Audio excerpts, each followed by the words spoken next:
Moi, je suis parti des Black Dragons. Et Black Dragon, ça a pris forme, je pense, en 85, et peut-être même bien avant aux États-Unis. Et qu'en fait, le père de celui qui a créé ça, qui s'appelle donc Yves Levent, lui a demandé de faire une section en France de nouveaux dragons. Et c'était le même concept, en fait, à l'époque, que les Black Panthers aux États-Unis.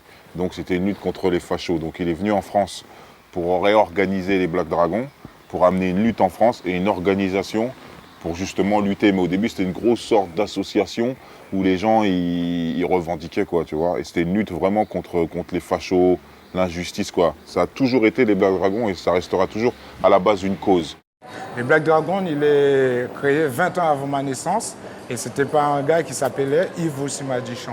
Il vient de Haïti et après, il est passé en Amérique, tu vois, parce qu'on a fait la guerre contre les Ku Klux Klan. Mais quand j'arrive ici en France en 83, j'ai compris, tu vois, on m'a expliqué que voilà, ici en France, c'était à peu près le système de Front National. Tu vois, ce système Front National, c'était comme les Ku Klux Klan, mais sauf que ces gars-là en France, comme il y a des lois, ils ne peuvent pas faire ce qu'ils veulent, mais en cachette, ils font la destruction des Noirs et des Arabes. Donc moi, je suis arrivé dans les Black Dragons 87, je devais avoir 17 ans. Et ce qui s'est passé, c'est qu'un jour, là où j'habitais, j'étais avec un ami à moi, donc Michael, qui est aussi Black Dragon, du coup. Et un jour, il était en skate. On était en skate, on doit avoir 16-17 ans. Et skate, il glisse et il fait un coup de pied retourné. Et il y a un type qui passe et qui dit hey, venez voir, vous kiffez les arts martiaux? Et je dis ouais, moi je kiffe, c'est mon truc, tu vois. À la base, je faisais du football, mais je kiffe les arts martiaux. Il me dit vous voulez rentrer dans... Il ne dit pas ce qu'on voulait rentrer dans un gang. Il nous demande est-ce qu'on peut venir s'entraîner et voir où est-ce qu'il s'entraîne, parce qu'il est soi-disant prof de kung-fu. Nous on dit ok, il nous laisse une carte, il nous dit voilà, vous allez au parc de Nanterre à la Défense. À côté de la Défense, donc à Nanterre, là. Et on s'entraîne, donc il nous donne les jours et tout, et c'est sur la colline. Moi, j'hésite un peu, il s'en va, j'hésite, je me dis, putain, est-ce que je vais y aller, est-ce que je vais pas y aller? Qu'est-ce que c'est que ce truc? Je connais pas les gens, en plus, t'es jeune, c'est un mec, il avait déjà au moins une trentaine d'années. Mickaël, lui, il est beaucoup plus nerveux, il est beaucoup plus... Moi, je suis plutôt calme. Il me dit, bon, vas-y, viens, on y va. On prend rendez-vous. Si on peut dire ça comme ça, on se retrouve sur la colline. Il y a au moins, je vais pas te mentir, 150 Renois. Là, j'ai 16-17 ans. Les mecs en face, ils ont déjà 25-26 ans, sont tous en train de s'entraîner torse nu, pieds nus. Je dis, mais qu'est-ce que c'est ça? Et quand j'arrive, ils disent, venez, venez et tout, on vous attendait. Et il y avait d'autres nouveaux aussi. Donc moi, j'arrive impressionné et tout. Je vois des mecs qui sont super costauds. Il nous dit, voilà, je fais des arts martiaux. Lui, c'est le prof de kung-fu. Lui, c'est le prof de boxe style. Lui, c'est le prof de karaté. Entraînez-vous. Mais il ne nous dit pas au départ que c'est une bande, etc. On n'en sait rien du tout, en fait. Et là, il nous prend un peu à part. Il nous dit, voilà... Là, c'est pas le chef des Black Dragons, c'est le sous-chef en fait. Et il nous explique, ça s'appelait Mamadou, et il nous explique que les Black Dragons, c'est un gang et qu'en fait, on chasse les skins. Voilà, moi, je suis entré dans les Dragons dans les années 90. Quoi. Moi, les premiers gars que j'ai croisés dans les Black Dragons, c'est Yves Levent, Killer, Shadow, Michael. Le plus gros problème qu'il y avait ici à la Défense, en fait, c'est les skins. Quoi. Et il fallait vraiment des gars qui soient là pour pouvoir s'en occuper, parce que voilà, on n'était pas tranquille. Quoi. Moi j'étais au lycée à 14 piges, j'étais au lycée avec Shadow. J'étais avec Valérie, Dominique. En primaire, il y avait Robert, grand Robert qui était avec moi, on a fait toute notre primaire ensemble. Donc comme j'étais tout le temps à la Défense et que je me retrouvais dans toutes les embrouilles, on chassait des skins ensemble, pour moi c'était un bon combat. C'était le meilleur des combats pour moi, c'était chasser des skins. DS Boy, on appelait les derniers salopards. Moi, je suis arrivé dans les Dragons, avant d'entrer dans les Dragons, j'étais le dernier salopard. On entendait sur les Juvisy, on entend, il y a une maman avec son enfant qui s'est fait agresser, elle faisait les courses. On lui a fait un sourire éternel. Je ne sais pas si vous vous souvenez du sourire éternel. Tu t'attrapes un peu ici, prends un cutter, on te coupe ici, en même temps, toi tu cries « Ah !» Ça te déchire ici les lèvres. Vous vous rendez un peu compte des choses. Quand on fait ça à une maman, j'avais 14-15 ans, je me disais « Mais c'est pas possible ».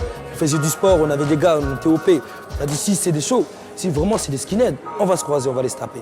Père son âme, qui s'appelle Momo, qui m'a dit je te conseille de rentrer dans les Black Dragons. Ça correspond à ton état d'esprit et nous les Asnais, on ne fait pas d'Asnais junior. Et il y a beaucoup d'Asnais juniors qui sont déjà dans les Dragons. Donc je me suis rendu à Croix-de-Chavaux. J'ai rencontré M. Yves, il y avait Chor, il y avait Grand Karim, tout ça, ils étaient là. Je suis venu avec ma patrouille parce que j'étais déjà organisé. On était à Nemours dans le 77. Ouais. Et 91, c'est-à-dire toute la ligne sud, de Nemours 77-91 jusqu'à Paris. Les bourreurs, les mecs du 13e, les dragons volants, les Chinois, les Fight the Power, les félins, tout ça c'était notre clan. Voilà, donc nous on a les SOC, Syndicat of Crime, d'Evry et tout ça. Ben voilà, c'était ça l'esprit. Nous on est arrivés, bon, Yves il a bien vu que nous on était déjà chasseurs. On bousillait déjà les skinheads du 14e arrondissement. C'était notre première mission. J'étais adopté par les Dragons depuis tout petit, depuis l'âge de 11 ans. Je suis rentré dans les BD, mais surtout par rapport à la famille. Mon cousin Pompon et tout, il y a beaucoup de monde. Un jour, c'est un gars du Nord, avec mon père, là, j'étais un sac guéri. J'ai vu pour faire le mafé, et j'ai vu des skins tabasser des Noirs et des Arabes devant moi. Et j'ai dit non, c'est pas possible. Moi, je viens de la Côte d'Ivoire, donc j'ai dit non, si on ne le nettoie pas, demain nos enfants ne pourront pas se balader à Châtelet comme aujourd'hui. Moi, je suis chasseur de skins, de nature, chasseur de skins, au fur et à mesure de BD. Un an après que vraiment les Dragons ont commencé à avancer, et je suis rentré, bon, avant j'étais dans un autre crew, hein, je vais pas mentir. Hein. J'étais dans un autre crew, il y a eu des histoires par-ci par-là, après je me suis retrouvé avec quelques gars à moi. Depuis 87, je crois. Avec Jérémy, les frères, Clark, Marvel, Kik et Tonigo. Il fallait qu'on fasse ça, faire un peu de nettoyage. La cause de chasser les skins, c'est nouveau pour moi, tu vois. Chasser les fachos, crâne rasé, qu'est-ce que c'est? Comme on les reconnaît, ils sont pas forcément rasés. Alors tu vois, ils te font une détection du mec, comment il est. Tout le monde croit que le skinhead, c'est un mec qui est crâne rasé, qui a le bon burst, mais c'est faux. Le skinhead, à l'époque, il est comme ça, mais il est aussi baggy, casquette, pour se fondre dans la masse, tu vois. Et il va au boulot, il a son costume, sa cravate. Et après, quand viennent les moments, il met son bon burst et ça tape. On nous annonce que peut-être 2 semaines après, il faut faire une chasse. Donc c'est ma première chasse.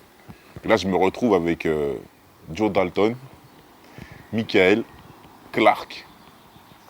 Donc c'est ceux d'aujourd'hui, Clark de la Clica, Joe Dalton, on se retrouve en chasse. Ma première chasse, je m'en rappellerai toute ma vie, elle se passe à Saint-Lazare, chasse au skin. Et là, je me chie dessus parce que c'est la première fois que je me retrouve tête à tête avec des skinheads. Et moi, j'ai 17 ans, ils en ont 30. Et puis je peux te dire que quand t'as des mecs qui font... là, je fais pas le gabarit que je faisais à cette époque-là. Je devais faire 78 kilos. Aujourd'hui, j'en fais 130, 120, tu vois, c'est ce qui est différent.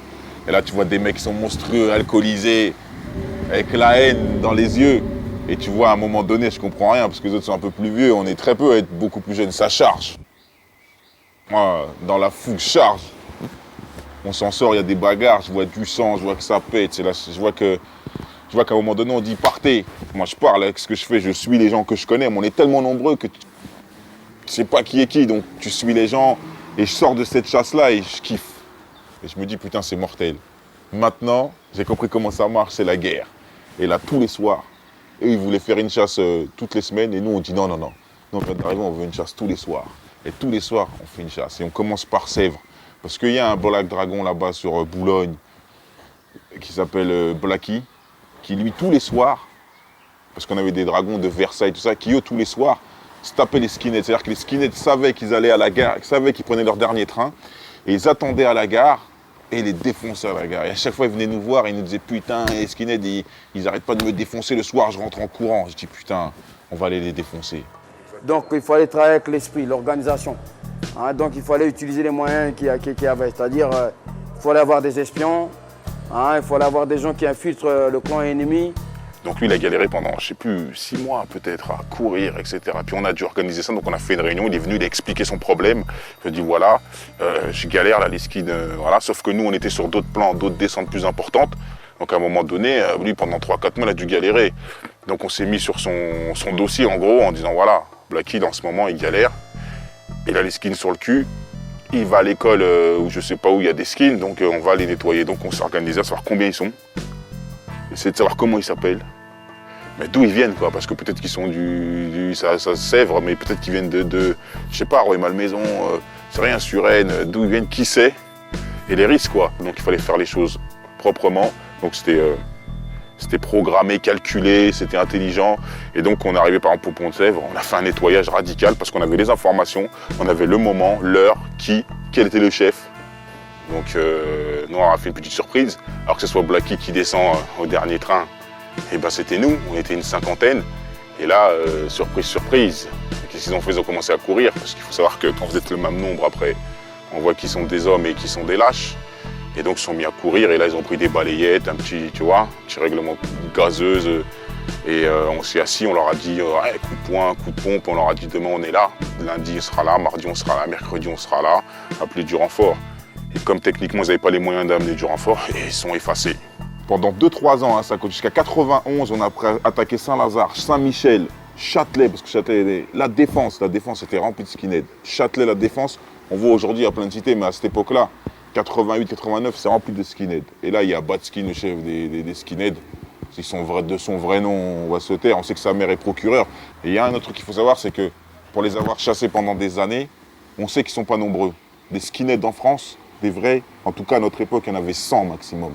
Et après, gravité autour d'eux d'autres mecs, mais en vrai, ils sont qu'une centaine. Mais attention, la centaine qu'ils étaient, le power blanc là, c'était hardcore. Alors en fait, ce qui se passait, c'est qu'ils attrapaient des fois des meufs dans le RER, femmes enceintes, il les défonçaient. Mais vous ne pouvez même pas imaginer avec quelle violence, où des fois ils attrapaient un mec de chez nous et il y en a quelques-uns qui sont passés sous leurs mains, coup de vitriol. Alors j'ai expliqué la technique, c'est que le skin, quand tu vas le voir et tu demandes est-ce que c'est un skin, il va jamais te dire oui s'il est tout seul. Par contre, il y a un truc, c'est que quand tu fais une descente, il faut se méfier des meufs. Parce que les meufs derrière eux, elles avaient le vitriol. Le vitriol, c'est un petit flacon d'acide, elles se reculent et puis elles te le balancent, tu prends, t'es défiguré. Sinon, ce jour-là, on était ensemble, moi et Jean-Yves. Après, il fallait se séparer, on est rentrés. Moi et Jacob, on est tombés sur, je crois qu'ils étaient 5 skins. C'était chaud. En plus, il n'y avait qu'une sortie. Donc, on a avancé comme ça, ils avançaient. On s'est regardé, on dit, Jacob, ça va être chaud. Il dit, c'est chaud, on est parti. On a commencé à courir, foncer sur eux. On s'est battu dans tous les sens. Pendant que je me battais, il y en a un qui m'a mis 3 coups de couteau, mais je continue à me battre. Et on a réussi à s'esquiver, on en a couché, on a pris des coups, on est parti. Et juste après, on devait aller en boîte et on avait rendez-vous avec des go et tout. J'étais avec Jacob. Il me dit, ouais, Jacob me dit, oh, on va à l'hôpital tout. Je fais non, moi je vais pas à l'hôpital, c'est bon, je suis un guerrier, je vais m'amuser et tout. Je suis parti en boîte. Je commence à danser, m'amuser. Je commençais à voir la jambe ça faisait bizarre. Les gars ils me disaient, on va à l'hôpital. Je fais non, c'est bon. Au bout d'un moment, ça commençait à être chaud, on m'a emmené à l'hôpital. Le docteur dit, si vous n'étiez pas venu, votre jambe là, vous auriez pu la perdre et tout. À l'époque, en plein après-midi, il y avait des skinheads. En plein après-midi, ils descendaient normal, ils faisaient leur travail. Et petit à petit, ils ont pris des coups et ils se sont dit, putain, oh là là. Après, il y en a qui perdent un doigt, une oreille. Attends, les mecs sont trop sauvages. Parce que nous, on était tous fichés, tous, il faut le savoir. Hein. On tapait les skins, eux, ils rentraient chez eux. Nous, on allait au placard ou alors garde à vue ou contrôle judiciaire, tu vois. Et lui, rentrait chez sa mère parce que sa mère, elle est procureure. Parce qu'il faut savoir que, par exemple, le chef des skins, tu le tapes, sa mère, elle est procureure. Il suffit que comment? Moi, j'ai vu des mecs mettre des patates à des skins, le lendemain, faire 6 mois. Alors que l'autre, il fait des Adolf Hitler. Qu'est-ce que c'est ça? Ça veut dire que, déjà, on était parti avec un désavantage. 28 mai 88. Après l'annulation d'un concert, des skins passent à tabac 3 Antillais et 2 Indonésiens avant d'attaquer le commissariat de police. 1er octobre 88. Un skin de 19 ans surnommé Neurone tue d'un coup de pied en pleine tête un clochard endormi sur un banc public. 14 novembre 88. Inscription nazie sur les vitrines de commerçants juifs dans le quartier du Sentier, au cœur de la capitale. Nous sommes contre l'immigration qui métisse notre culture. Quitte à taper sur les immigrés. Quitte à les taper s'il le faut pour se faire connaître et pour se faire comprendre et entendre. Vers 91-92, on a dit non, là c'est trop, on va faire une chasse définitive. Et donc, on s'est alliés, je ne sais pas si vous vous rendez compte, le truc c'est qu'on s'est alliés avec d'autres gangs qui étaient les Dookie Boys, et eux ils étaient une quinzaine mais sans pitié. Alors eux, de ce que je me souviens, c'est que pour entrer dans leur gang, il fallait amener le doigt ou l'oreille d'un skin. Ils étaient 15, mais putain qu'est-ce qu'ils chassaient. Et ils venaient nous chercher tous les soirs, et ça chassait, on les a nettoyés. Mais nettoyés d'une force. La preuve, c'est qu'aujourd'hui, quand les gens vont se promener à Châtelet, quand ils vont à Paris, et qu'ils ne voient plus de skins, c'est nous, on a fait ce travail. En 20 personnes pour aller à Châtelet, mon ami. On était là, on a nettoyé Châtelet, 4 h du matin, 5 h du matin, on partait se battre. À chaque Gare de Lyon. Gare de Lyon, je dormais sur la chaise comme un bouffon. Demain, il fallait que j'aille me taper comme des skins. On leur donnait rendez-vous, c'était des bonhommes, ils venaient au rendez-vous, on les cassait. On leur donnait une correction. Aujourd'hui, vous voyez ce qui s'est passé en Russie? Ouais, sinon on n'avait pas fait ça, c'est ce qui allait se passer en France ici. Et là, aujourd'hui, si demain le skin vient, ils vont trouver toujours les dragons sont là. Parce que les vieux qui sont tombés dans les tombes, ils vont se lever. Parce que moi, je dis le dragon ne meurt pas, ça queue est toujours là pour frapper. Je pense qu'aujourd'hui, ce qui se passe au COP de Boulogne, là, ça se passerait dans la rue aujourd'hui. Et je crois que la vraie cause, c'est ça, quoi. Les Black Dragons, ça existait, ça existe pour ça. Et c'est un mouvement d'abord des États-Unis, une alliance avec les Black Panthers, qui est venu s'installer ici pour la même et unique cause. Voilà. Et nous, après, on a changé la démarche. Une fois qu'on avait nettoyé tous les fachos, eh ben, il n'y avait plus de... La cause était finie, on avait rempli notre mission, on a fait ça très vite, on a fait ça en 3-4 ans. En 3-4 ans, on a balayé, après, il reste ce qu'il en reste. Les gens ont oublié. Ils faisaient des ratonnades, ils agressaient les gens. Quand nous, on est arrivés, même nos grands n'ont pas pu faire ce que nous, la génération Zoulou, on a fait en France. Nos frères, ils avaient des petits secteurs, les grands, les Black Panthers, ils avaient des petits secteurs, ils contrôlaient. Nous, on a dit, on va marcher sur Paname. Et si tu marches sur la grande capitale, si tu prends la capitale, on connaît l'histoire, tu appropries le pays. En fait, les Black Dragons, le siège social, ce qu'on appelle la SARL des Black Dragons, c'est le fond, quoi. C'est à la Défense. Et en fait, ce qui s'est passé, c'est que la Défense, tellement on était nombreux, des fois, on se retrouvait même le samedi à être 200, 300. Alors imagine-toi, la Défense, un samedi, 200, 300 mecs, ça se voit. Donc il fallait monter une autre base arrière. Donc on s'est un peu déporté sur Montreuil, mairie de Montreuil, et Vitry, Villejuif. Ça nous permettait d'avoir 3 bases. Donc le gros truc, c'était la Défense. Ensuite, mairie de Montreuil, pour les grosses réunions, tu vois, voilà. Et ensuite, Villejuif. Mais la Défense, c'est là où on squattait. C'est-à-dire, on était là-bas tous les jours. Le premier recrutement que j'ai eu sur Montreuil. Mais les QG étaient toujours ici, à la Défense. Le quartier général, c'était la Défense. Donc tu avais des gens qui se connaissaient à peine, quoi. Des gens qui se connaissaient à peine et qui se faisaient confiance à lui, mon bras droit, mon bras gauche. Même si on se connaît à peine, on est des Black Dragons, c'est pareil, c'est la même chose. Pour te dire la puissance qu'il y avait, une solidarité qu'il y avait pour tout le monde, n'importe quel pays, hein. Zaïrois, Antillais, toute génération, toute nationalité, et c'était pas, les mecs, ils n'étaient pas tous de la même cité. Donc tu avais des mecs de Cergy, des mecs de 78, de Saint-Quentin, Suresnes, Puteaux. Au niveau des magasins, on était un peu chez nous. Voilà, on avait envie de se servir, sincèrement, on se servait. On sort de l'école, on va à la Défense. On sort du boulot, on va à la Défense. Pourquoi? On voit tous les amis et tout ça. Et après on se préparait pour sortir, pour aller en boîte de nuit et tout, s'éclater. Et j'allais souvent à la Défense, c'était pourquoi? Les filles. Oh là là là là là. Quand on était là, il n'y avait pas l'arche, il n'y avait pas tout ça, quoi. 30 ans passés à la Défense, quoi. Je connais les coins et les recoins d'ici, malgré tout, quoi. Ils ont changé, mais les sous-sols restent les mêmes. Voilà, Gambetta là-bas. C'est là-bas qu'il y avait Bafia, Killer. Et on rencontrait à l'époque déjà Ajax, Tyson et tout ça, quoi. C'est immense, ça veut dire que tu peux te fondre dans la masse avec les gens, tu fais ce que tu veux là-bas. Et même il y avait même des règlements de compte le samedi, les keufs, ils n'avaient même pas le temps de réagir. Je veux dire, après, c'est même plus qui était qui quand t'as 300 mecs. C'était incroyable. Donc vraiment, la base arrière, c'est la Défense et tout s'est passé là-bas. Tout a été réfléchi là-bas avec Nanterre, parc de Nanterre. Et d'ailleurs, comme les Black Dragons, c'était que des Blacks en fait. Mais gravité autour, il y avait d'autres bandes. Donc on a monté une section qui s'appelait les Cobras. Et donc on a récupéré beaucoup de robeux de Nanterre. En fait, les Cobras, c'était juste une filiale, on va dire, des Black Dragons. Et ceux-là, qu'est-ce qu'ils étaient violents, ceux-là. Bah, la Défense, c'est sûr qu'on était contents aussi qu'il y avait les Black Dragons avec nous. Ça nous a vachement aidés. On était bien contents de voir même des frères noirs avec nous. C'était l'Afrique, c'est la même chose. De nous défendre ou de se défendre mutuellement contre les racistes dans ce monde-là. Donc on avait divisé la Défense en deux. La partie McDonald's, on l'avait gardée pour nous. La partie cinéma, le Quick, pour eux. Ce qui fait qu'on s'entendait bien pendant des années et des années. Personne n'allait marcher sur le terrain de personne. Tu vois, mais si par exemple, il y avait une bande qui déboulait et qu'on était en danger sur le McDo, on courait au Quick et on savait que les robots là-bas, ils venaient en renfort. Et on partageait le terrain, quoi. Ils venaient pas nous casser les couilles sur notre terrain. On venait pas leur casser les couilles sur le terrain. On s'entendait super bien. Il y a eu 2-3 conflits à un moment donné où ça n'a pas trop fonctionné, où il y a eu à un moment donné, à Nanterre, toutes les cités de Nanterre, quoi, sont venues et nous, on a amené aussi notre équipe. On s'est retrouvés sur le parvis. La police, ils ont fermé le commissariat. Ils se sont dit, qu'est-ce que c'est ça? Et en fait, c'est parce qu'il y a un gars de chez nous qui s'est tapé avec un mec de Nanterre. Et donc les mecs, les mecs de Nanterre, ils ont ramené toutes les cités, parce que là c'était les Black Dragons, ils se sont dit ceux-là on partage le terrain, mais là il faut qu'il y en ait un qui s'en aille quoi.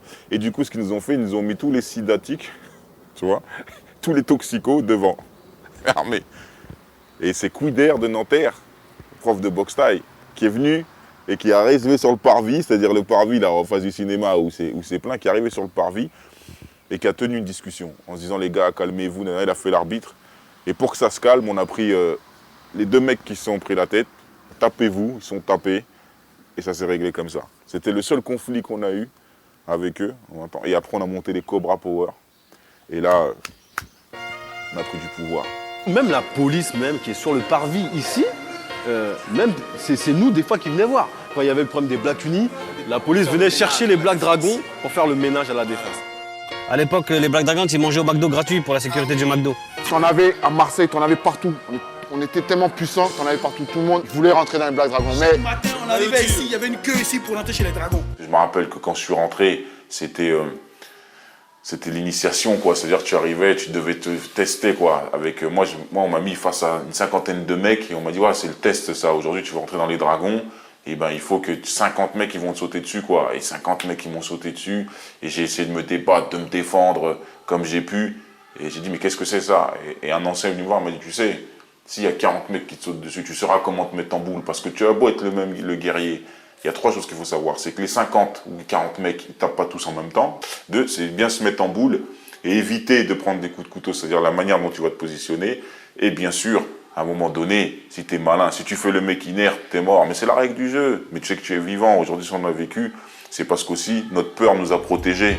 Je suis rentré dans les Dragons, il y avait, je sais pas, 50 mecs, 20 mecs contre moi tout seul. Je me suis défendu comme j'ai pu. Et j'ai pas fait le warrior.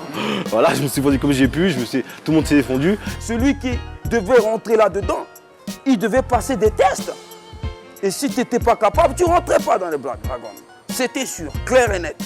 le jour où on est rentré, moi et Jean-Yves, on nous a testés. Ils ont voulu voir un peu nos capacités. Bon, pas de chance pour ceux qui nous ont testés. On les a un peu montré qu'on rigolait pas. Donc c'était au parc de Nanterre. Chez nous, le frégate. Tu sais quoi le test sur le frégate? Tu viens, on t'envoie, tu vas t'acheter 5 bouteilles de whisky. S'il te plaît, le frégate, s'il te plaît. Tu bois le whisky, après on te fonce des bien, le lendemain on te fonce d'un. Après on se demande si tu es le frégate. Il dit non, après on dit attends, allez. Maintenant, les autres bandes, les dragons sont reconnus comme des chasseurs. Et le nombre, il a cru, on arrive à compter 900 dragons. Je ne sais pas si vous vous rendez compte, 900 dragons, c'est la détection de tout. On avait des mecs de Sarcelles. C'était pas des mecs qui se connaissaient de partout, des mecs de Grigny, des mecs de Évry. On avait des gens, mais de partout. Et c'était trop. Et donc, toutes les autres bandes ont commencé à avoir un regard sur nous de trop de pouvoir. Et quand tu commences à prendre trop de pouvoir, c'est les guerres. Et quand il n'y a plus de skins, eh ben forcément, à un moment donné, ils n'étaient pas dans la même cause que nous. Et nous, notre cause, c'était vraiment les skins. Et là, il a commencé à avoir guerre bande contre bande. Parce que justement, il n'y avait plus de skins, on les a. Mais c'est même plus du nettoyage. La preuve, c'est que... Voilà. Et donc, il y a commencé à avoir la jalousie des bandes, parce qu'on avait plus de reconnaissance, etc. Et là est venue la guerre des gangs.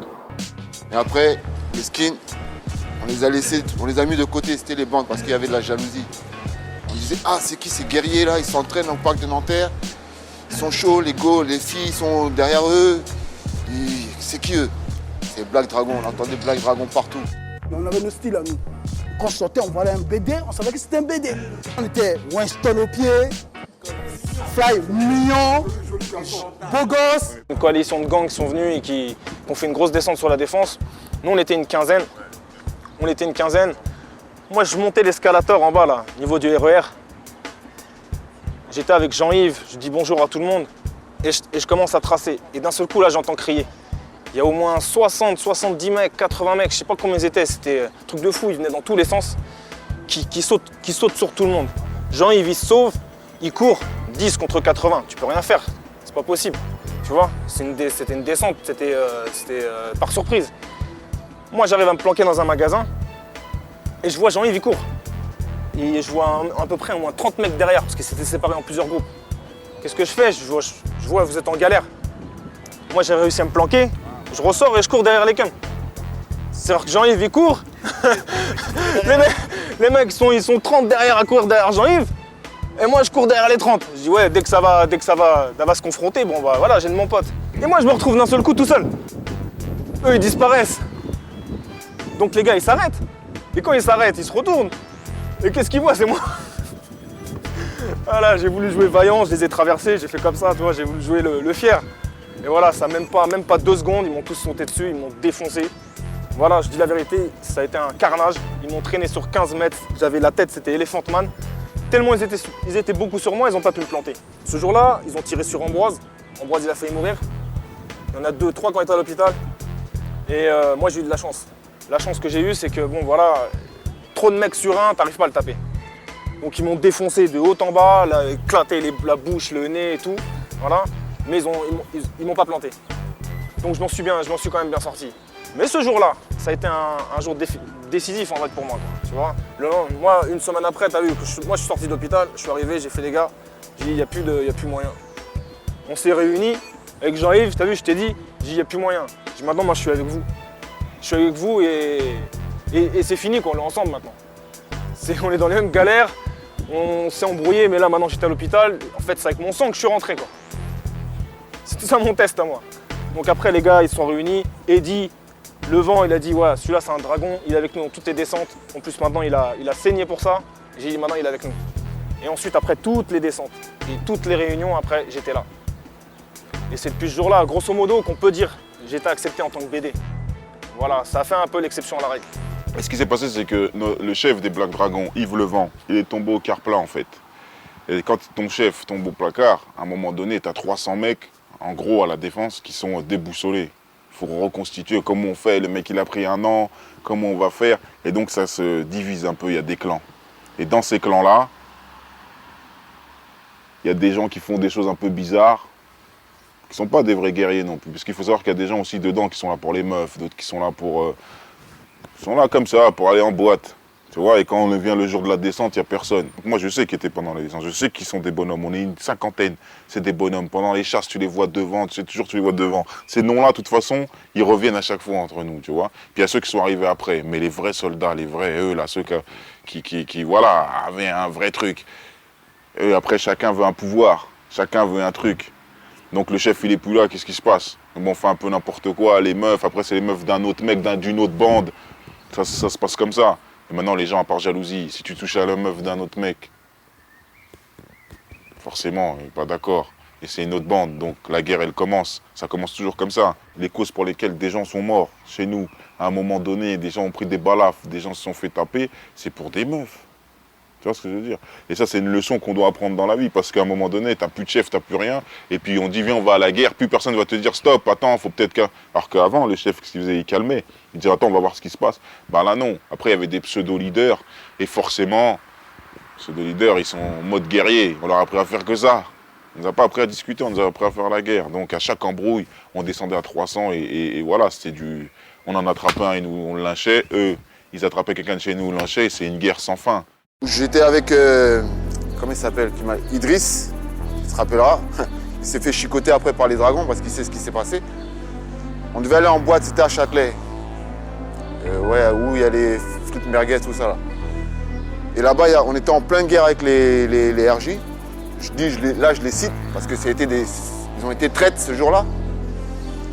Ils traînaient à Châtelet, hein, cette époque, c'était ça, hein, Jean-Yves, ils traînaient à Châtelet. On devait aller en boîte à Châtelet, donc Idriss, il me dit, on fait un détour pour arriver à Châtelet, je sais pas, il voulait me faire traverser, nana. Je fais, écoute, ce jour-là, je sais pas ce qu'il m'a pris. Je dis, t'es un guerrier ou t'es pas un guerrier? Il me dit, oui, je suis un guerrier, parce que je l'avais jamais vu à l'œuvre. Il me dit, oui, je suis un guerrier. Je fais, bah, tu sais quoi, on va à Châtelet, on ne fait pas de détour. Si on tombe sur les gars, c'est parti. Je dis, ok. Manque de peau, je tombe sur les gars. Quand ils m'ont vu, ah Michael, ils ont commencé à rire, ils étaient pleins. Là, je regarde Idriss, je dis, ah c'est chaud. C'est chaud. Donc les gars, il y en a un qui était chaud chez eux, ils voulaient se la raconter. Il dit, oh je le prends tout seul, là. Dans ma tête, je dis, ah, si c'est que ça, c'est bon, peut-être je vais m'en sortir. Mais j'ai commencé à le chicoter, ils m'ont sauté dessus. Il y en a un en traite. Je sais qui c'est, hein. Si tu m'écoutes, j'ai jamais... Il est venu, il m'a fait des petites cicatrices dans le dos, je vais vous montrer. Je raconte pas des conneries, il sait c'est qui. Mais je t'ai pas oublié, papy. Je t'ai pas oublié. Toujours, hein, on est là. Coup de couteaux, là, c'était pas... ça rigolait pas, ils en attrapaient un. Je veux dire, il y a des gens, ils ont eu la misère. Tu reviens de là-dedans. Si tu as couru pendant la descente, comment tu vas te repointer à la défense? Bagarre, main nue. Moi, il n'y a pas besoin de couteau, arme, face to face. C'est là où on voit les hommes. Il n'y a jamais eu de défaite.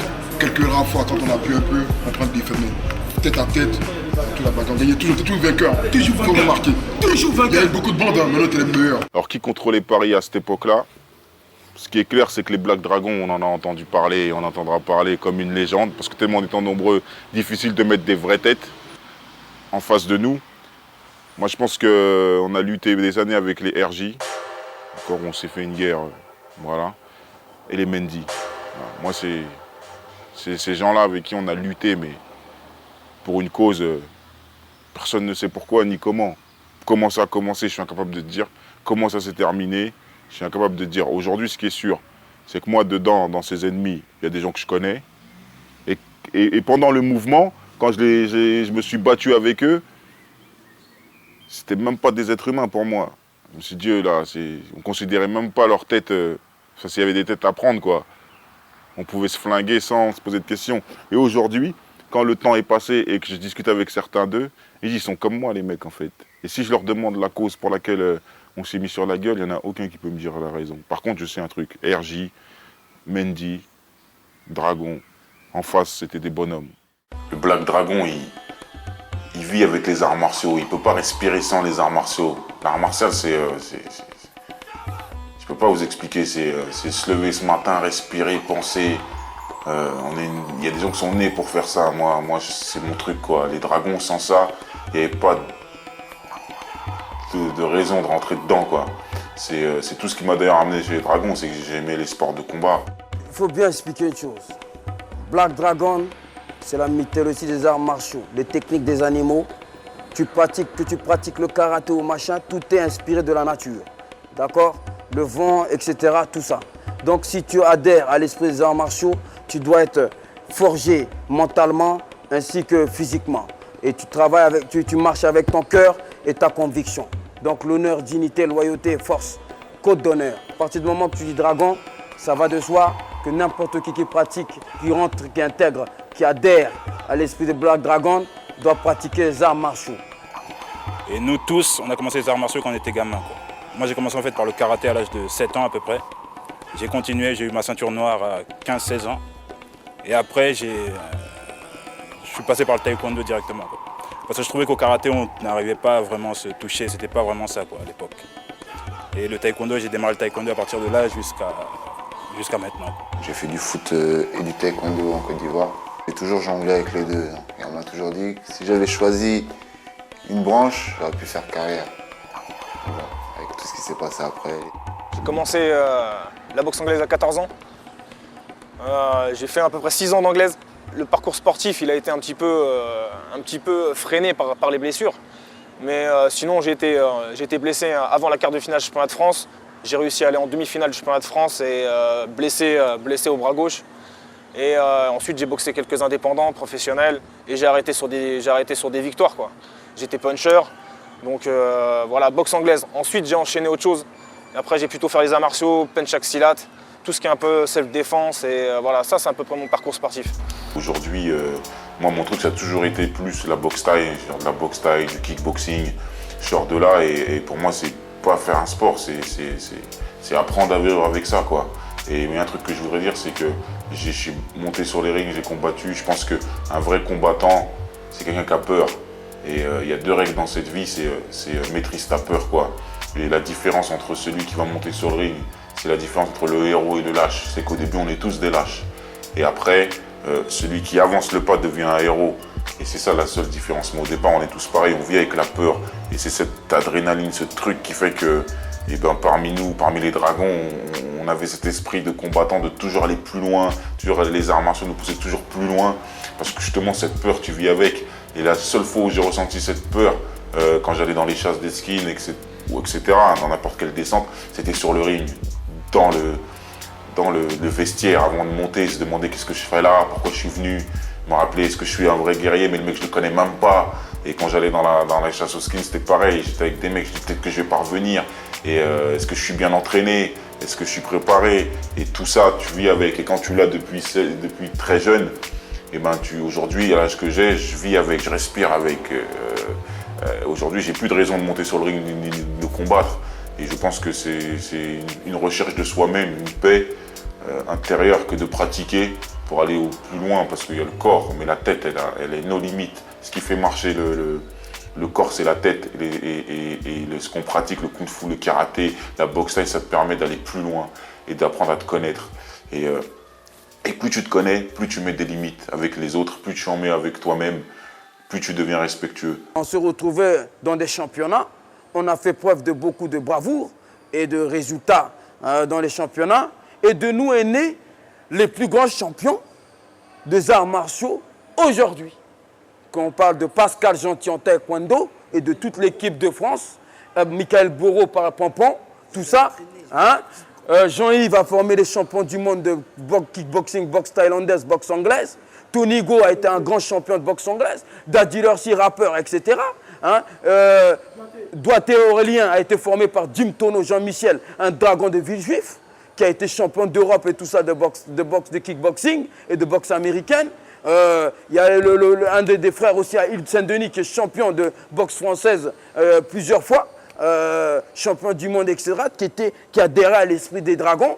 Donc vous voyez, mais notamment cette discipline, puisqu'on protégeait nos petits frères, a fait des professionnels de football, comme Makelele, comme Thuram, comme tous ces gens-là qui sont dans l'équipe de France. Et dans le livre de Thuram, il parle des Black Dragons dans des pages. Voilà. Dagui Bakari, qui a été capitaine de l'équipe de Côte d'Ivoire, qui s'est retrouvé à Lens. Et notamment, on a eu des directeurs de banque, on a des directeurs de banque, des médecins, des machins et des gros voyous. Voilà. Il faut dire ce qui est. Parce qu'on fait la société. On a forgé un état d'esprit pour que les gens ils marchent avec honneur et dignité et se fassent respecter. À partir de là, chacun, selon sa vie, il défend sa conviction comme il peut.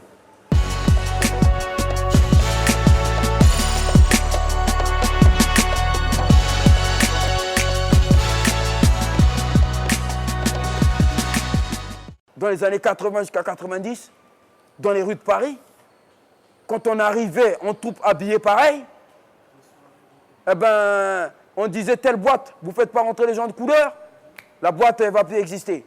On a eu les après-midi. Telle boîte, elle va pas, on a eu le samedi, ça ne nous suffit pas le vendredi, on avait le samedi. Aujourd'hui, tout le monde va faire Java. Hein, nous, on peut arriver à l'entrée de boîte, on dit tu ne rentres pas. Comment ça? Parce qu'il n'y a pas d'histoire, les gens ils ignorent, alors ils ne savent pas. Tu vois, c'est comme ça. Pendant que nous, on chassait les skins et qu'on se mettait sur la gueule gang contre gang, bande contre bande, peu importe, et ben, le rap est arrivé 87, 88. Il faut savoir que nous, dans notre équipe, on était dans les premiers rappeurs, parce que justement, il n'y avait pas de sampleur, tout ça à l'époque. Avant d'aller à la chasse, il y en a un qui faisait tu vois, les rythmiques sur le quai, d'autres qui rappaient, ou après le big box, tu vois, le mec qui big boxait, et on rappait comme ça, t'as vu, on se lâchait, et CD ça n'existait pas, sampleur ça n'existait pas, donc on se démerdait comme on peut. Donc nous, on rappe depuis toujours. C'était les dragons, les Zoulous. C'était même pas nos grands avant. C'était nous les Zoulous.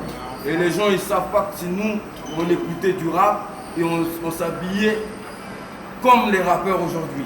C'était nous les premiers à avoir des styles vestimentaires de Zoulou, de hip-hop.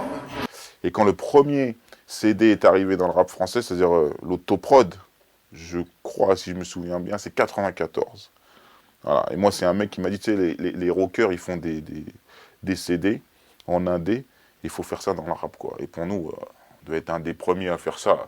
C'était incroyable, mais vrai. Sauf que, ben, toujours un pied dans le bise et toujours un pied dans la rue, forcément, tu peux pas toujours.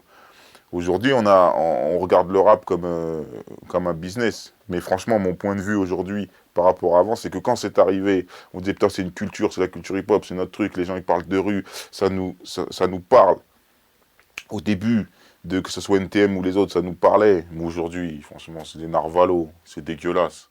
Ou comme Michael Youn à Fouta Cagoule, T'as mis une cagoule des fois? T'as mis une cagoule à l'âge de 3 ans peut-être pour aller à l'école? C'est quoi ces merdes? Et les Renois qui font les clips avec lui là, ils sont pas. C'est des ouf, ils ont pas honte là avec leur survêtement Adidas serré là, qui dansent comme ça là. Ouais, avec la cagoule qu'ils mettent, ils se foutent de votre gueule et vous comme des cons pour 100 €, ils vous donnent, 200 € ils vous donnent, vous faites ça? Vous avez pas honte? En fait, ici, tu peux venir, tu fais n'importe quoi et ça marche, quoi.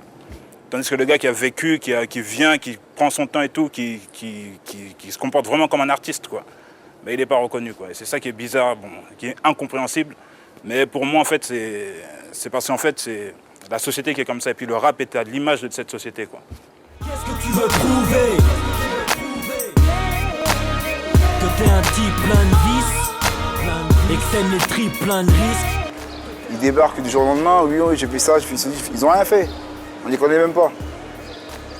Ils veulent se donner une image, tout simplement. Quand tu vois les Booba et les baltringues de Stomy, il y en a pas mal. Il y en a une tonne. J'ai rien à leur dire. C'est des baltringues, c'est tout. Il y a un manque de reconnaissance quand tu vois des gars qui racontent ta vie à toi et qui n'ont pas vécu, ça te met les nerfs, quoi. Je connais, il y a des gars à nous, vous savez, hein, ils sont vénères en ce moment, quoi. Parce qu'il y a trop de gars qui racontent des histoires, ouais, j'ai fait ci, ça. Non, mais on l'a jamais vu, ce gars-là. Au jour d'aujourd'hui, quand tu as tué quelqu'un, tu le dis pas. Parce que si tu le dis, soit ses compatriotes ils vont se venger, soit tu vas aller au quart plat parce qu'on va te ramener des affaires, voilà. Soit tu vas être sur écoute. Voilà, maintenant il suffit pas de se mettre des sclums, de pousser, tu vois, d'avoir un mauvais œil. Ce qui compte, c'est ton CV dans la rue. Et ton CV dans la rue, tu le bâtis pas sur un CD. C'est ce que je veux dire. C'est un pur mensonge. Maintenant, il n'y a pas de gangster dans le rap. Tu vois, il n'y a pas de gangster. Moi, je ne me prétends pas être comme un gangster. Ni d'ailleurs un mec comme Joe. On se prétend avoir un vécu et on veut avoir notre histoire. Les gangsters, ils veulent de l'argent. Ils ne vont pas faire de l'argent dans le rap. Il n'y en a pas. Tous ceux qui viennent à la télévision rencontrer qu'ils ont fait la rue, c'est des mythos. Moi, je m'appelle Benny Frégate. Celui qui dit qu'il a fait la rue, qui vient me voir en face. Toujours bagarre. Bagarre, je lui montrer si sa maman l'a vraiment mis au monde. Parce que la rue, c'est nous. La rue, c'est nous. On ne vient pas à la télé pour chanter. Je suis rappeur, j'ai fait la rue. Non, la rue, c'est nous. Je suis battu, j'ai des couteaux dans le dos, j'ai eu tout. J'ai un couteau dans ma jambe. Voilà. C'est un dragon, on représente. Représente Black Dragon, couteau dans la main. Couteau, là, ça c'est couteau, Black Dragon, représente. Il ne faut pas aussi que ces gens-là, on les laisse, parce que qu'est-ce qu'il croit le gamin qui a 17-18 ans? Que lui, effectivement, c'est un gangster, il va prendre modèle sur lui. Mais l'autre, il se fait 1 million d'euros. 600 000 des fois dans l'année. Et toi, tu vas jouer les gangsters, tu vas rien prendre du tout. Ce que tu vas prendre, c'est une peine de prison. Parce qu'il y a un narvalo sur son CD, il a dit qu'il allait tuer des gens. Ou parce qu'il a dit qu'il a soulevé par le cache de banque. On les connaît, les mythos, dans le rap. On les a vus depuis toujours. Parce que quand tu es un gangster, tu oublies vite cette vie. Parce que n'importe quel type d'une cité qui vient de la merde, il veut, que je connais en tout cas, depuis, il veut s'en sortir et après il oublie vite fait. Hein. Il prend son zeyo, il vit sa vie, puis quand il vient à un certain âge, voilà, il raconte pas des trucs qui lui ressemblent pas. Et quand il le fait, on sait tous. Parce que le jour où des gens tuent d'autres gens, se taisent. Les faux rappeurs qui disent gangsta, maintenant l'histoire de rue les rattrape, ben ils appellent tous la police et tout ça. Et on voit bien que c'était pas des durs. Parce que nous on est là, nous les dragons. Hein? Donc voilà, s'ils ne nous prennent pas en lâche, personne ne peut nous prendre physiquement. On est trop dangereux au niveau de combat d'homme à homme. Ce texte c'est ta pierre tombale. Des clashs. C'est quoi ça les clashs? Papa, moi, tu me clashes en bas de chez toi, demain matin, je suis. Et je te baisse ta mère. Y a pas, c'est quoi ça? On fait pas de la musique, c'est pas de la musique, c'est un combat. Tu veux faire de la musique, frère, fais ta musique et puis c'est tout. Clasher un mec, quand tu sais que tu fais 300 000 et puis tu fais plus que 200 000, montrer sa tête derrière au Zénith ou je sais pas où, dire regarde, parce que c'est un concurrent direct avec toi parce que tu vends du disque. Par contre, un mec qui dit que t'es moitié œuf, moitié jaune d'œuf, qui t'imite, qui est en train de se foutre de ta gueule, là, tu vas pas le mettre au Zénith, mettre sa photo. Parce que Jean Gabin, on va dire ce qu'il est, c'est un bonhomme. Et qu'à un moment donné, il faut se mesurer à des bonhommes. Et il peut pas. Personnellement, on n'est pas trop casse-pipe, on a tourné nos culs par terre. On s'est battu, hein, franchement. J'avoue, je suis tapé. Hein. Pour vous, aujourd'hui, vous faites le malin, là. Il faut que la France le sache. Parce que le petit Français moyen, il croit que c'est Booba qui a créé le rap et qui a ramené le rap ici. Il croit que c'est cynique, il croit que c'est je sais pas qui. Alors que c'est nous-mêmes. Ces petits-là, on les a protégés même à la Cigale, au premier concert de la Clica, ils dansaient. C'était nous, quand les autres bandes venaient pour les dépouiller, où ils ont cassé les bras de Egoside Guégué. il a fallu, des petits à Blacky, à Michael, il a fallu qu'on aille régler ça. Et quand les skins de Boulogne les attaquaient. Je travaillais avec Zox, et moi à un moment donné, je vais dire un truc. C'est quand t'as pas les moyens de mettre tes couilles sur la table, tu les mets pas. Parce qu'un bonhomme, il met ses couilles sur la table. Et Zox, c'est un petit enfant qui croit qu'aujourd'hui dans le rap, on joue quoi. Mais des gens comme nous dans le rap, moi quand j'ai suivi sa cause, j'étais pas en train de jouer. Et les gens chez nous, ils jouent pas. Il fait un clash, il parle d'un mec, moi ça me dérange pas. Il dit pas le nom, ok, y a pas de souci, mais il l'assume pas. Parce que l'assumer, ça veut dire quoi? Ça veut dire aller et mettre la pression, le type il va à la radio. On voit dans Planète, là, menace, il parle, on dirait un petit enfant, il n'y a aucune communication, c'est un mec de la haute school, il est là dans le rap depuis des années. Il est incapable d'assumer, alors que c'est un leader, soi-disant, du rap français. Et il dit, franchement, on va te coucher, arrête la musique. Aujourd'hui, on dit à certains rappeurs, vous êtes trop vieux. Et comme vous êtes trop vieux, c'est la chaîne maintenant, il faut laisser la jeunesse. Qu'est-ce que c'est ça? Le rap, aujourd'hui, c'est pour des gens qui ont 40 ans, 35 ans aussi. 45 ans, pourquoi? Parce qu'ils ont commencé quand ils avaient 16 ans. Ils ont 35 ans, c'est leur culture. Et on leur dit, bougez, et laissez des gamins qui ont 17, 18 ans prendre le flambeau. Mais ils n'ont jamais demandé à passer le flambeau, vous les mettez à la rue. Donc, comme vous les mettez à la rue avant de passer le flambeau, forcément, il y a un truc. Ils n'ont pas eu le temps de transmettre des valeurs. Donc, le rap, aujourd'hui, il est baisé. Les gens qui sont à la tête donc, de la musique hip-hop en France, c'est-à-dire, je parlais de Tefa, qui est David. J'ai expliqué vite fait dans Menace sur la planète rap qui il était. Ça a bouleversé la France. Ils ont pas compris. Donc, c'est un petit qu'on protégeait. Il habitait dans le 15e arrondissement. Qui nous donnait des plans, notamment à l'université de Assas, des Front National, des skinheads. C'est un petit qui traînait là-bas, il était à l'école là-bas. Il nous donnait des informations sur les skinheads. On a pu arrêter et éradiquer les skinheads de Assas. Et pareillement, les skinheads de Denfert Rochereau, les clans, on a pu éradiquer parce que ça, c'était nos petits, on les protégeait, on les protégeait. Notamment Sylvain, qui est kilomètre, Michael, elle est là. Et ainsi que toi, Jean-Yves, c'était un petit blanc qui était avec vous, avec Tonigo, qui était dans les PSP. Il tenait vos sacs quand vous faisiez les descentes. C'est lui aujourd'hui qui contrôle la culture musicale du hip-hop. Il faut bien le savoir. C'est-à-dire, on a des photos même avec lui quand il était gamin. Donc aujourd'hui, si on voit bien même au niveau artistique, qu'on parle de Booba, même de Jams qui a traîné même dans nos zones et que les Dragons Volants et les Ducky Boys, ainsi que la bande Hakim qui lui apprenaient à rapper dans Mafia Tressé, tout ça, c'était nous ça. Mais ces gens-là n'acceptent pas qu'on leur passe devant. Ils ne veulent pas jouer. Au contraire, laissez passer les gens devant, comme ça vous travaillez plus. Et on aura un rap de qualité. Là, les mecs sont en haut, ils sont endormis sur leur laurier, ils font de la merde. En plus, ils nous amènent une mode qui est bidon. Et on est obligé ou de la suivre ou de mourir. Mais c'est faux. Mais les gars d'ici, les gars qui contrôlent le rap ici, c'est pas les mêmes qu'au States, ils n'ont pas la même vision. Donc en fait, tu pourras pas faire tes trucs tranquillement sans que, si t'as pas de copinage ou quoi, on reconnaît pas en fait la qualité ou le comment dire, le vécu, la qualité, on reconnaît rien quoi. On n'a jamais eu de reconnaissance, d'accord? Et si nous-mêmes on va pas prendre ce qui nous revient, personne va vous nous donner, personne. Et pour ça, il faut s'organiser. Et juste revendiquer nos droits et reprendre le marché. Parce que ça, c'est important. Aujourd'hui, quand on me parle de directeur artistique, de mecs en radio, de magazine, de ma génération, de ce que je connais de la culture hip-hop, j'en connais aucun. J'en connais aucun. Ils mettent des étudiants, des fils d'un tel, des nanani, et là, il faut arrêter. Il faut mettre à un moment donné des gens qui connaissent la machine, qui savent comment ça fonctionne, qui connaissent la rue, qui connaissent le rap, qui connaissent le public. Et tant qu'on ne fera pas ça, on n'avancera pas. Ils veulent qu'on chante, mais on marche pas. Ils t'ont promis la playlist et toi tu marches au pas. Le move à Paname, ça marche pas. Tous les gens qui sont passés sur Skyrock ont eu leur carrière de baiser. Ils ont fait 2-3 albums et après salut. Pourquoi? Parce que Skyrock c'est un public de gamins. Et qu'à un moment donné, ça ne correspond plus. Le gamin est grandi.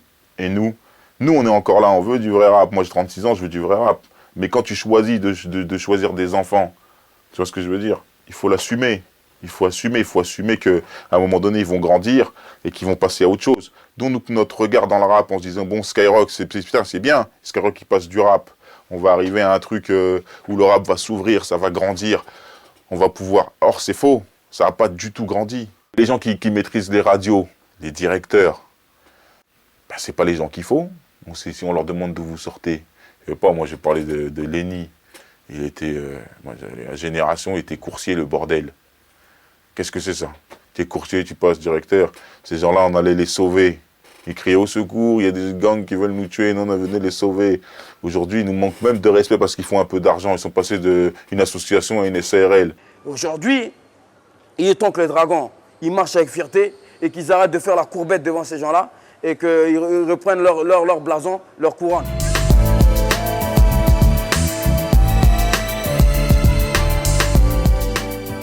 Par exemple, à mon époque, quand j'étais jeune, il y avait des règles de base, quoi, tu vois. Respecter les parents, des choses comme ça. On retrouve plus ça dans cette vie-là, en 2007.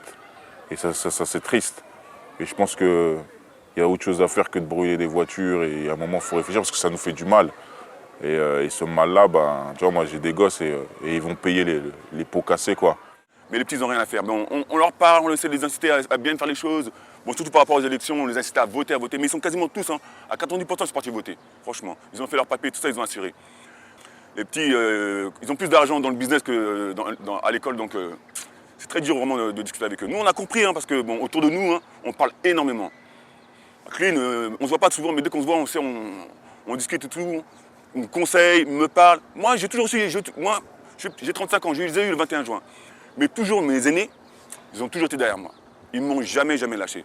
Je pense qu'à un moment donné, il faut que tout le monde grandisse dans le même sens.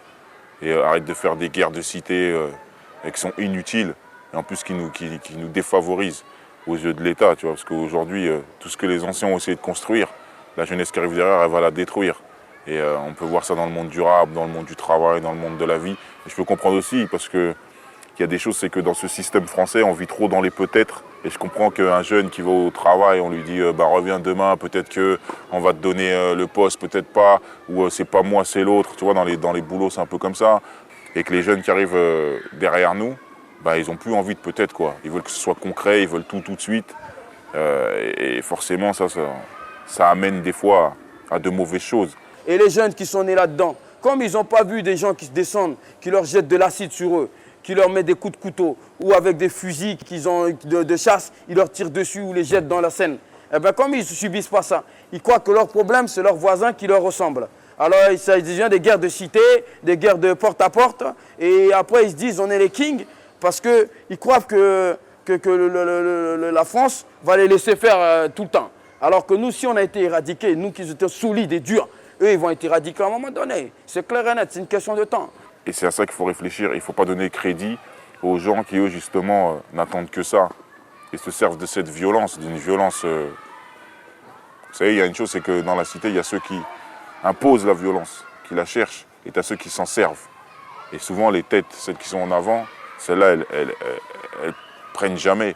Et l'État français, eux, nous jugent que sur ce qu'on a fait de mal. Mais dans la cité, il y a aussi des choses bien. Et la jeunesse, elle a aussi des bons côtés.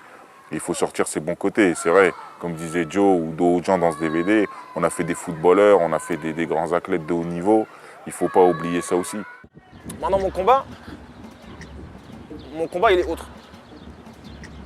Au début, c'était les skins, c'était le racisme, c'était la cause black, rebeu. Tu vois, c'était cette cause-là. J'ai voulu faire partie de ces gens-là. Tu vois, on l'a tous soutenu SOS Racisme. Même si après, ils nous font des trucs bizarres là, tu vois. Ils sont politisés à mort et maintenant, on n'a plus confiance en eux. Mais au début, c'était la cause qui nous a motivés. Ensuite, moi, en 93, quand j'ai découvert l'islam, je me suis converti à l'islam. En islam aussi, j'ai appris. J'ai voyagé. J'étais à Damas, j'étais au Soudan. J'ai vu le baratin là, qui nous raconte là, à la télé là, sur le Soudan. Et qu'en réalité, c'est que du pétrole, c'est qu'une histoire de pétrole. Et toutes les guerres qu'il y a dans le monde qui sont faites par cet enculé de Bush, c'est que et uniquement pour avoir hégémonie sur toute la planète. C'est que de la politique à 2 balles. Donc moi, ce qui m'étonne même aujourd'hui, c'est qu'à la base, on était hip-hop, on était censé avoir un message. Alors le message, il ne doit pas s'arrêter à la cité. Je vois être dans ma cité, je m'emmerde. Allez vivre en Afrique, allez vivre dans les pays du Moyen-Orient, allez vivre, vous allez voir comment ils crèvent la dalle. Moi, j'ai vu les cadavres là par terre, là, j'ai vu du monde. J'ai vu les gens, ils n'ont rien à becter. Nous, ici, on arrive à s'en sortir. Regardez, on est tous tocos, on mange bien. Là-bas, ils sont comme ça. Là-bas, ils crèvent de maladies qu'ici, c'est pénin. Donc, il faut qu'on arrête de se plaindre. Et que moi, mon combat aujourd'hui, c'est de nous réveiller. Nous réveiller au lieu de se taper entre nous, au lieu de faire nos conneries là, entre bandes. Il faut recadrer le débat, il faut recadrer et pas se tromper d'ennemis. Il ne faut pas qu'on fasse peur aux gens. Il ne faut pas que ces gens regardent ce DVD en se disant bah, tu vois, c'est des animaux, parce que c'est carrément pas ça. C'est carrément nous un message pour dire voilà, que tu sois noir, que tu sois blanc, que tu sois jaune, handicapé, ou qu'est-ce que soient tes convictions, faut respecter. Mais si tu nous dérespectes, forcément, tu trouveras quelqu'un face à toi. Tu ne trouveras pas des esclaves avec des chaînes à baisser la tête, à dire ça fonctionne comme ça. Sinon, c'est de la dictature. Et nous, on ne fait pas partie d'un système où on a envie qu'il y ait une dictature. Nos parents, ils ont souffert. Ceux qui sont arrivés aussi avant ont encore souffert. Nous, on est à la limite. Donc tout ce qu'on construit là, c'est pas pour que nos enfants ils souffrent ou pour que la jeunesse elle souffre. Il faut que ce qu'on construit là, demain, ça amène à quelque chose de nouveau. Parce qu'aujourd'hui, les jeunes de quartier, ils ont les maisons de jeunes. Nous, on n'avait pas de maison de jeunes. Ils ont des aides de partout. Et ils continuent à crier, il nous faut des choses. Dans l'assistanat, ils pensent que les choses vont tomber du ciel. Comme on a dit, il y a un Père Noël, il est barbu, il vient avec un machin, il croit que ça va tomber. Ça ne tombe pas, il bousille tout. Non, je ne dis pas qu'il faut il faut qu'ils aillent chercher. Ce que là revient. Il faut qu'ils aillent se battre. La porte est fermée, tu ouvres la porte. Il faut accepter l'esprit de sacrifice. Pas spécialement humainement, physiquement, mais il faut accepter de sacrifier. C'est-à-dire que quand tu pratiques un combat, tu as un combat demain, tu dois faire le régime alimentaire, tu dois mentalement être prêt. Même quelles que soient les conditions de vie, que tu vis mal ou que tu ne vis pas bien, tu dois dire demain j'ai un combat, je dois m'entraîner, je ne dois pas trop manger. Quand tu sens le bon odeur de la bouffe, tu dis ah demain j'ai combat, je dois être au poids. Et je dois faire la fierté. Même si tu perds le combat, à partir du moment où tu as respecté tous tes sacrifices, tu sors de là vainqueur. Tu as dépassé un cap de ta vie, tes limites. Notre destin, il n'est pas fait pour être maçon, charleur. On peut aussi être avocat, on peut aussi aider d'autres gens, enfin, rentrer dans ce monde et dans ce social, pas forcément avec une cuillère dans la bouche, mais avec un bon pied, même si au départ c'est plus difficile pour nous, parce qu'on est d'une couleur, d'une autre nationalité. Et quand je dis une autre nationalité, c'est pour ceux qui ne sont pas français, parce qu'aujourd'hui, quand tu vois les extrémistes qui disent qu'il faut des Français de souche, mais proposez-moi des Français de souche, montrez-moi des Français de souche. J'en vois pas. Pour moi, la France, c'est aujourd'hui un truc multicolore, il faut vivre avec. Et vous êtes obligés de vivre avec nous et avec ces jeunes de cité qu'il faut aider, il faut faire avancer, il faut que les choses, je répète, elles changent. Et nous, on est là justement pour que ça change. Et moi, je donne un conseil à tous les anciens des quartiers, ceux qui s'en sont sortis, on n'oublie pas d'où on vient. Et c'est pour ça que de toute manière, le passé nous rattrape. Et on doit forcément, on ne peut plus changer le passé, mais on peut accorder un avenir au futur. Et ce futur, c'est les gosses des cités, quoi. Et c'est ceux-là qu'il faut faire avancer.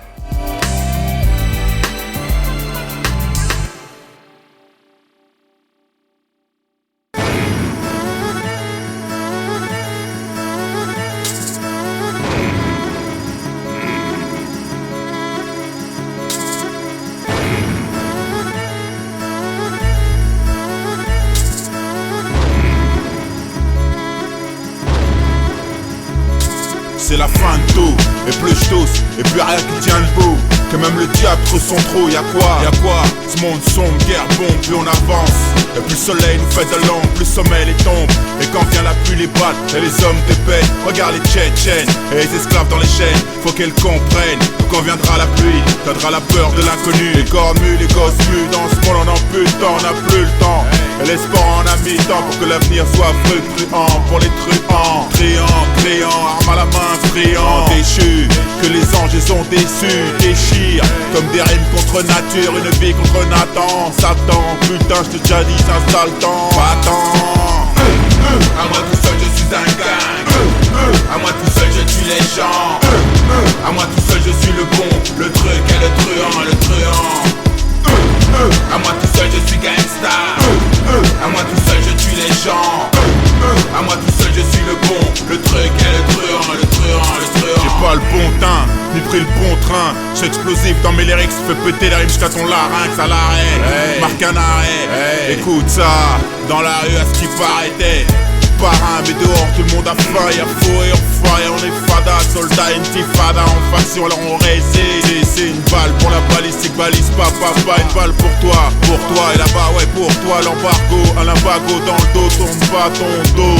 Oh. Les négros ont faim, de larcin, assassin. Du matin, de l'aurore jusqu'à l'horreur. On n'a pas perdu notre honneur. Hey, mais dis-leur que c'est pas l'heure, que c'est pas le temps, qu'on n'a pas le bon temps. Bon, aujourd'hui, on a fait ce DVD Black Dragon pour expliquer aux gens que à l'époque, on avait une cause, et notre cause, c'était de chasser les skins. Et je peux vous dire un truc, j'ai fait des chasses, moi, à 3h du matin, à 4h du matin. On a fait Sèvres, Boulogne, je le répéterai jamais assez, Saint-Michel. J'ai une anecdote encore sur des skinheads. Un jour, on se fait charger à la Défense pendant ici 4-5 mois pendant qu'ils construisaient la Fnac. Ils ont mis la sécurité, c'est des skinheads, je ne sais pas s'ils l'avaient fait exprès, une vingtaine. Et tous les jours, ils venaient et face à nous, ils faisaient des high clairs. Et on a dit un jour, faut qu'on termine avec eux parce que sinon, ça va mal finir. Et si on charge maintenant, comme on est des Renois, ils auront toujours raison, c'est des agents de sécurité. Et arrivé le jour où ils ont débordé, c'est une anecdote, on les a nettoyés. Ils ont construit la Fnac, on aurait dit pour se débarrasser de nous. Et aujourd'hui, on existe encore. Et il y a une deuxième chose que je voudrais dire, c'est que dans les Black Dragons, il existe des puissants. Les puissants, c'est ceux qui ont toujours été là. Il faut bien comprendre, il y a un arbre, et c'est des puissants, on les appelle aujourd'hui les puissants. C'est ceux qui ont toujours été là, qui seront toujours là. Et si vous en éliminez un des puissants, il y en aura toujours. Et on n'a eu aucun remerciement.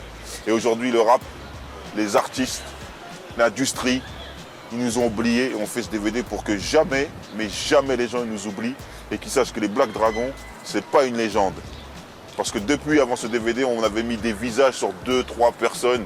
Maintenant, vous allez mettre un visage sur plus de personnes. Et notre vie, on ne peut pas passer à travers. Et c'est pour ça qu'on fait ce DVD-là, pour que vous vous souvenez qu'un jour, il a existé des gens ici qui ont marqué leur histoire. Et ne pas nous faire passer ni pour des terroristes, ni pour des malfaisants. Parce que tous ces gens ici, aujourd'hui, ils ont essayé de nous faire disparaître. On ne disparaîtra pas. On est plus qu'une légende. On restera ici, gravé dans les murs, dans les parpaings, les jeans, on les a usés. Il y a des gens qui ont vu la prison, d'autres qui sont morts, d'autres qui ont été pour une cause, quelle qu'elle soit. C'était le seul moyen de rassembler des gens et de dire voilà, on existe. Et j'ai lu un magazine et un mec qui disait mais non, les bandes, ça n'existe pas. C'est juste des mecs de cité qui sont 10, 15, 20, ils disaient pas plus de 10. Aujourd'hui, je suis en train de prouver que tu vois là, il n'y a aucun de nous vient du même coin et tout le monde se connaît.